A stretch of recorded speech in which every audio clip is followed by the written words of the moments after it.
नमस्कार, the 60 news में आप सभी का स्वागत है। मैं कवि मुकेश। सरघाटी थाना गेट के पास पुलवामा अटैक में शहीद हुए 40 वीर जवानों को याद कर सैकड़ों लोगों ने पुष्पांजलि व दीप प्रज्वलित कर श्रद्धांजलि सुमन अर्पित किया और उनके आत्मा की शांति के लिए 1 मिनट का मौन व्रत भी रखा।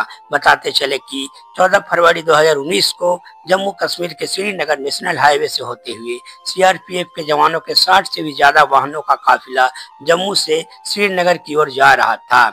इसी बीच पुलवामा के अवंतीपोरा गोरीपोरा में एक गाड़ी जिसमें RDX भरा हुआ था, जिसने जवानों के वाहनों में टक्कर मार आत्मघाती हमला कर दिया, जिसके भयावह विस्फोट होने से 40 जवान घटनास्थल पर ही शहीद हो गए थे और कई जवान बुरी तरह घायल भी हो गए थे।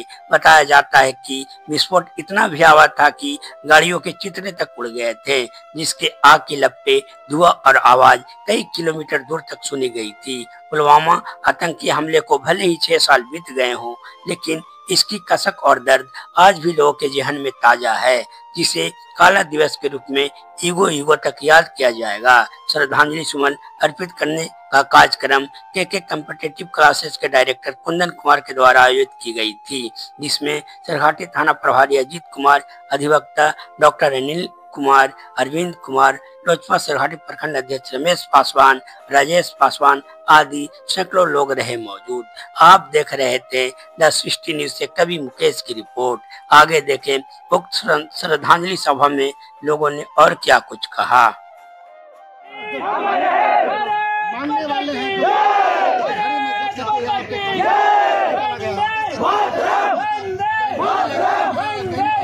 फरवरी 2019 को पुलवामा में हमारे वीर जवानों पर अटैक किया गया था, जिसमें हमारे 40 वीर जवान वीर गति को प्राप्त हुए थे। उन्हीं शहीदों को याद करने के लिए आज हम लोग यह दीप प्रज्वलित करके उन्हें श्रद्धांजलि देने के कार्य किए।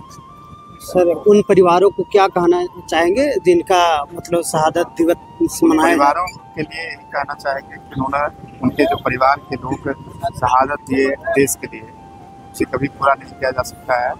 परिवारों को सरकार की ओर से उचित मुआवजा मिले, कि बच्चे अच्छी शिक्षा ग्रहण करें और आगे बढ़ें, यही हमारी कामना है। दोबारा ऐसी हम लोग इनको आत्मा के शांति के लिए कंडील और दीपक जलाकर शांति के लिए हम लोग कामना किए हैं और ईश्वर से कामना की है कि उनकर आत्मा के शांति मिले और साथ साथ उनकर परिवार को दुख की घड़ी में सहने का हिम्मत मिले। इस कार्यक्रम में हम अकेला व्यक्ति नहीं है, पूरा देखिए एक जमात जी, और जिन लोगों ने अपनी शहादत दी, हमारे देश के लिए कुर्बान हुए, उनके लिए सिर्फ इतना ही कहेंगे कि शहीदों के चिताओं पे लगेंगे हर बरस मेले, वतन पे मरने वालों का बाकी यही निशा होगा।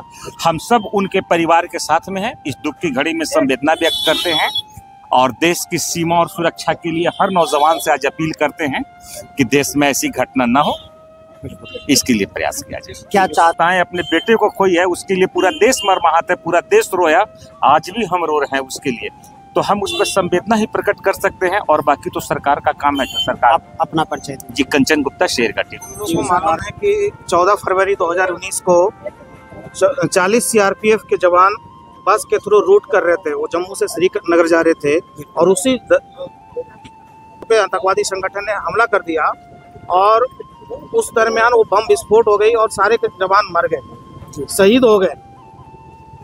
पूरा देश उन जवानों के कर्जदार है और हमेशा कर्जदार रहेगा।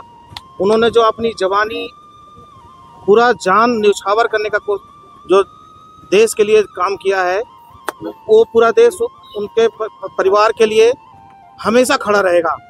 और हम भगवान से यही कामना करते हैं कि उनको आत्मा की शांति मिले और उनके परिवार वालों को हमेशा हिम्मत मिले और हम लोग कभी भी ऐसा जरूरत पड़ेगा तो हम उनके साथ हैं। पूरा देश खड़ा है। अपना परिचय। अमित कुमार, भूतपूर्व नौसैनिक। आइए अरविंद भी, आप 14 फरवरी 2019 को 40 से जवान जो शहीद हुए थे, उनकी आज हम लोग श्रद्धांजलि सभा सरघाटी में मना रहे हैं।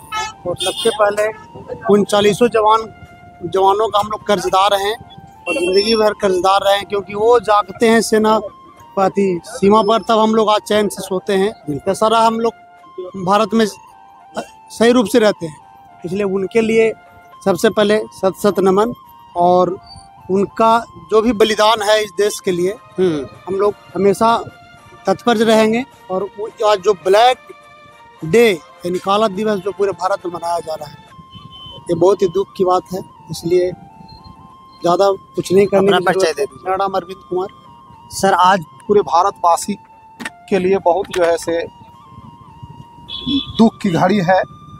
और आज ही के दिन हमारे भारत सरकार के 44 सीआरपीएफ के जवान जो जम्मू कश्मीर के पुलवामा एक शहर है, वहाँ पर आतंकवादियों के द्वारा उनको मौत का घाट उतार दिया गया था। उन्हीं की श्रद्धांजलि में आज हम लोग सारे लोग इकट्ठा हुए हैं। हम लोग भगवान से भी जो है प्रार्थना करते हैं कि उनकी आत्मा को शांति मिले। और हम लोग पूरे देशवासी जो हमारे शहीद के परिवार हैं उनके साथ हैं और साथ रहेंगे।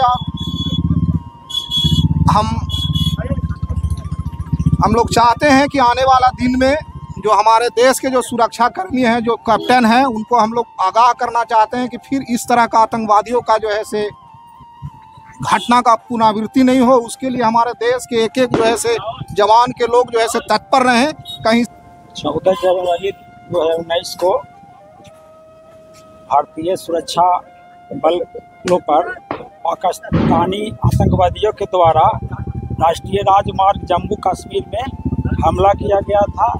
इसमें भारतीय सुरक्षा बल के 40 जवान शहीद हुए थे। उसी के याद में हम लोग पूरे भारत देश के सभी नागरिक काफ़ी मर्माहत हैं और उनके प्रति, वीर शहीदों के प्रति हम लोग संवेदना प्रकट कर रहे हैं और श्रद्धांजलि, भावभीनी श्रद्धांजलि अर्पित कर रहे हैं।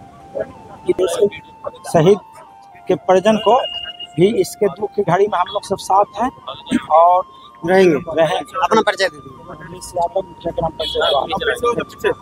हमारे जवान शहीद हुए थे, उनके प्रति हम लोग का हृदय से श्रद्धांजलि व्यक्त करता हूँ। और वो हम ये चीज़ कह सकते हैं कि वो हमारे बीच में नहीं है, लेकिन फिर भी वो हमारे हर देशवासियों के दिल में जिंदा है और वो हमेशा अमर रहेंगे। उनके साथ साथ मैं उनके जो परिवारजन हैं उनके प्रति भी मतलब संवेदना व्यक्त करता हूँ। एक कर करके वो सिर्फ 44 थे, लेकिन हमें 144 करोड़ जो देशवासी हैं उनके लिए हम गर्व महसूस करते हैं कि वो हमारे देश के जवान हैं। और जितना भी युवा है आज उन्हें देख कर करके ये प्रेरणा पाते हैं कि हम भी अपने देश के लिए मर मिटने के लिए तत्पर हैं। आगे भी जरूरत पड़ेगा तो वो तो 44 थे, हम 144 करोड़ देशवासी भी जो है उनके बताए हुए मार्ग पर, उनके शहादत के जो फॉलो कर करके हम भी अपने देश पर मर मिटने के लिए तैयार हैं। और वो हमें सिर्फ गए ही नहीं हैं, हमें एक युवाओं में मतलब एक जोश जगा करके गए हैं कि वो सिर्फ 44 थे, आप 144 हैं। कोई भी जो अदर वाला कंट्री वाला है वो हमारे तरफ अगर आँख उठा करके देखेगा तो हम उसके आँख फोड़ने की क्षमता रखते हैं।